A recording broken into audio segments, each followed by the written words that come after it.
Dave Chappelle admits to feeling sorry for the poor white population who voted for Trump in a new comedy routine.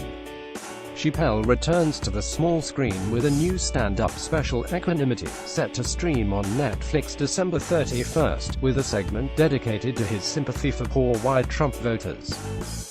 In the routine, the comedian explained that he spoke with several Trump supporters in that demographic while in line to vote last year, who told him that they were voting for the now president because he was going to fight for them. Chappelle then says in the bit, "I'm standing there, thinking in my mind, you dumb motherfuckers. You are poor. He's fighting for me." The comedian goes on to compliment the group of people he spoke with, calling them decent folk, but called their comments about Trump naive, poor, white people things. "I've never had a problem with white people ever in my life, but, full disclosure, poor whites are my least favorites," he began the segment. "We've got a lot of trouble out of them." Netflix released a preview of the Chappelle's stand-up special on Wednesday, December 20th, the same day that Congress approved Trump's new tax plan, which will introduce a 40% tax reduction for major corporations in America.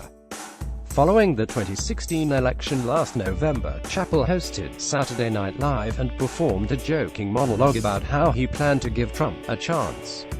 During that same episode of SNL, Chappelle performed in a skit about educated, upper-middle-class white Hillary Clinton supporters, who were shocked when Clinton loses the 2016 election.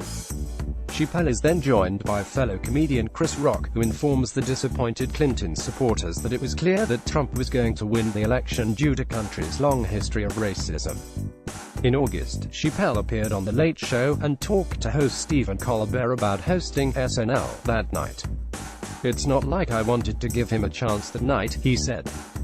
Colbert then asked how the comedian felt about Trump now, but instead of giving his own personal thoughts on the president, Chappelle said the public is now getting an education on the presidency.